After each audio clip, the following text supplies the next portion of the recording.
भावांनो, आजपासून आपण करणार आहोत 45 डेज चॅलेंज. तर आज आपल्याला घ्यायचा होता चेस्टचा वर्कआउट. म्हटलं चला शोल्डर रोटेशन वगैरे कंप्लीट करून घेऊया, त्याच्यामुळे आपल्याला इंजुरी वगैरे होणार नाही. मग चेस्टवरती आपण बार्बेल प्रेसवरती आपण मारले चीन सेट आणि डिक्लाइन पण मारून घेतले डंबेलवरती. इन्क्लाइन पण आपण डंबेलवरती मारून घेतले व म्हटलं चला पेक फ्लाय पण आपल्याला कंप्लीट करायचं आहे. मग आपण पेक फ्लाय कंप्लीट करून घेतले.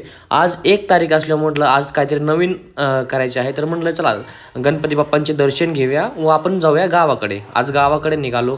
गावाकडे जायचे कारण म्हणजे आज सत्यनारायण पूजा होते चुलत भावाची. तर आपण गावाकडे आलो. शूट वगैरे चालू होते. शूट वगैरे भूक तर खूप लागली होती. म्हटलं चला आता काहीतरी खायचं आहे. रानात गेलो. रानात तर पेरू पाहिले, पेरू खाल्ले व इव्हिनिंगला आपलं डान्स वगैरे खूप जास्त एन्जॉय वगैरे केला. तर सगळेजण हॅप्पी होते, सगळे खुश होते आणि सगळ्यांनी डान्स वगैरे पण केला. तुम्ही पाहू शकता डान्स वगैरे कसा केला. खूप जास्त एन्जॉयमेंट पण केले. आणि आपल्या दुसऱ्या भावाचा पण आज वाढदिवस होता. म्हटलं चला योगा आलेला आहेच, तर म्हटलं त्याचा केक पण कट करून घेऊया आणि त्याचा वाढदिवसाच्या पण त्याला शुभेच्छा वगैरे देऊया. आजच्या ब्लॉगमध्ये आपण इथंच थांबूया आणि भेटूया नंतरच्या ब्लॉगमध्ये. तर कसा वाटला ब्लॉग मला नक्की कमेंटमध्ये सांगायला विसरू नका. And thank you all of you.